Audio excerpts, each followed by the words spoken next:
asambleísta Augusto Espinosa.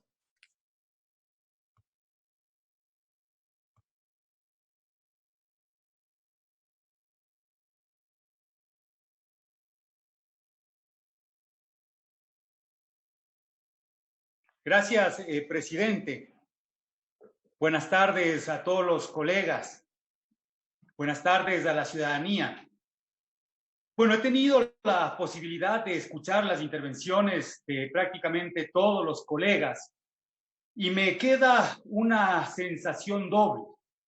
La primera, de muchos asambleístas que efectivamente están dimensionando la gravedad de esta crisis, pero en términos generales parecería que la asamblea sigue siendo la misma asamblea de antes de que se produzca la pandemia. El nivel de confrontación sigue siendo prácticamente el mismo, los discursos son muy similares, las acusaciones van, las acusaciones vienen, y no terminamos de enfocarnos en la real problemática que está viviendo el país. Yo quisiera que todos hagamos conciencia de que esta es una de las crisis más graves que ha tenido el Ecuador en toda su historia. Si vemos a nivel de mortandad, hemos tenido hechos que han marcado el devenir nacional, como el de noviembre de 1922 a propósito del Día de los Trabajadores, en donde hubo alrededor de 1000 muertes. Hemos tenido eventos bélicos como el del 41, en donde también se produjeron alrededor de 1000 bajas. El terremoto de 2016 implicó la muerte de alrededor de 600 ecuatorianos. Esta pandemia ya está matando miles de ecuatorianos y según pronósticos del propio ministro de Salud, probablemente lleguemos a 100.000 ecuatorianos muertos. Esto es dramático, colegas asambleístas. A nivel económico, los efectos van a ser absolutamente graves.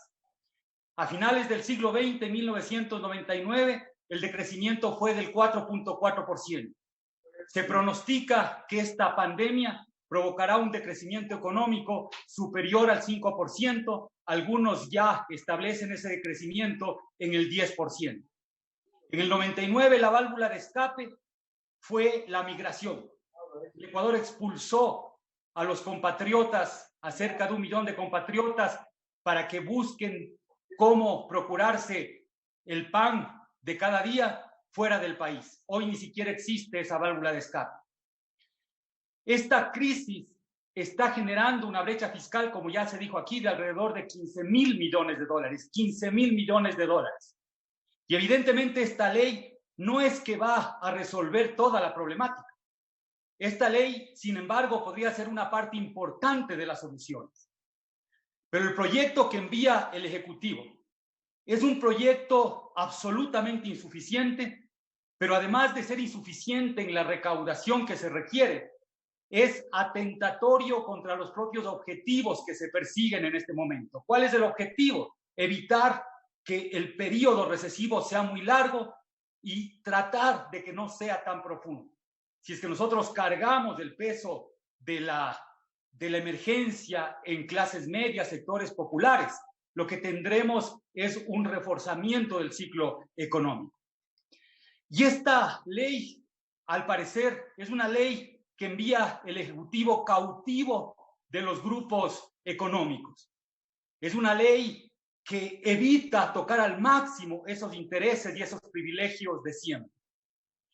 Y cuando envía la ley a la Asamblea, la envía desafiando a los asambleístas a que hagamos algo mejor y poco les faltó decir, a ver si es que puede.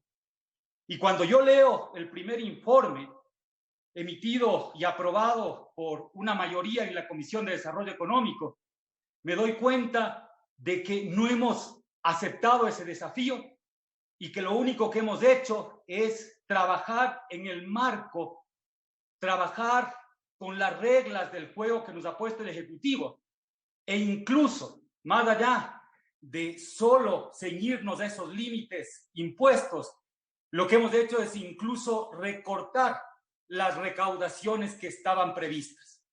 Es decir, estamos jugando en el terreno que nos puso el Ejecutivo y esta ley tiene ese espíritu cautivo, un Ejecutivo cautivo una asamblea, una comisión cautiva del Ejecutivo. Este es el momento histórico en el que el Ecuador necesita que cambiemos de actitud. Es el momento en donde se requieren espíritus libres que busquen grandes transformaciones, que tomen acciones sin precedentes. Asambleístas, es necesario que todos nos zafemos de aquellos vínculos, de aquellos intereses que posiblemente habríamos tenido antes de la pandemia. Si es que no nos liberamos, no seremos capaces de darle respuestas al país. Esta ley, para que sea una verdadera solución o una parte de la solución de la gran problemática, requiere ir mucho más allá de lo que planteó el Ejecutivo, no un poco más acá de la propuesta original.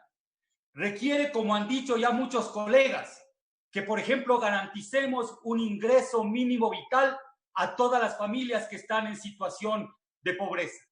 Requiere que tengamos un programa amplio de inyección de liquidez a las empresas para cuidar el empleo. Pero aquí estamos preocupados de si podremos recaudar, si no se podrá recaudar. Tenemos que recaudar y tenemos que encontrar las fuentes para financiar tanto esa renta básica como la liquidez que necesitan las empresas. Y las respuestas están, en relación a la renta básica, están fundamentalmente en las contribuciones.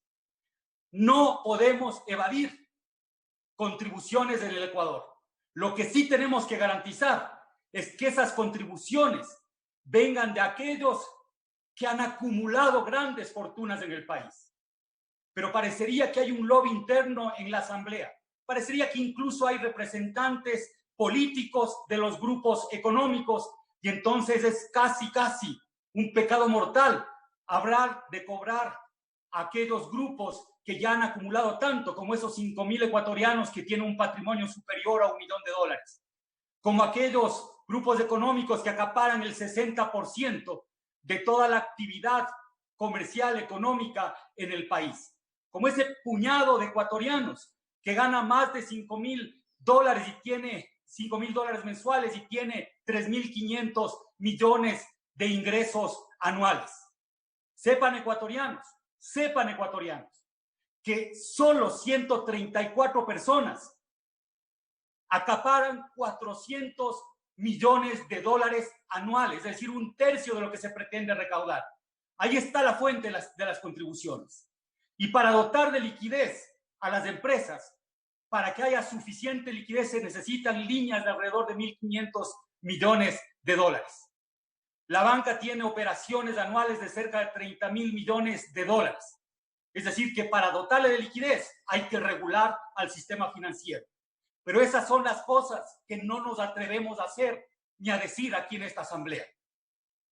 Y nos limitamos a ver cómo movemos la tabla, si son los de 750 hasta los de 1.000. No, señores. Clase media, sectores populares no deben contribuir con un solo centavo, porque ellos tienen que vivir con el sueldo que mensualmente les llega. Quienes tienen que contribuir son aquellos que tienen acumulada la fortuna, grandes fortunas. Y que no se nos venga a decir acá que no queremos que se cree riqueza. Claro que queremos que se cree riqueza, pero no riqueza como consecuencia de la explotación. Pretendemos que se cree riqueza en este país como consecuencia de la innovación. Pretendemos que se cree riqueza en el país partiendo de un principio fundamental que es el de la solidaridad y quebrando ese principio codicioso de acumular sin fin, de guardar bienes materiales que en este momento no les sirven para nada y que ni siquiera muchas veces los tienen en el Ecuador. Que generalmente quienes más tienen en este país, quienes se han beneficiado y han sido privilegiados en este país, esos recursos los tienen afuera. Ellos son los que tienen que aportar. Y tenemos que ser suficientemente valientes para convocar en este momento a lo que podemos denominar la revolución de la solidaridad. La revolución de la solidaridad que nosotros, los correístas, debemos de entender que va mucho más allá de la revolución ciudadana, pero que todos los progresistas tienen que sumarse porque es indispensable levantar la bandera de la redistribución. y aquellos libertarios, aquellos que piensan que la economía puede manejarse libremente sin la intervención del Estado, también tienen que sumarse, porque hay que romper con los monopolios, hay que romper con los oligopolios. Este es el momento de una nueva revolución, de una revolución de solidaridad. Y este es el momento de que cada uno de nosotros, cada uno de ustedes, colegas asambleístas, dejen de pensar que se deben servir a intereses particulares que terminan siendo supremamente codiciosos y egoístas con el país. Que se acabe el egoísmo y que reine la solidaridad. Feliz día de los trabajadores, feliz día del Ecuador, de quienes laboran y le entregan con su esfuerzo riqueza a este país.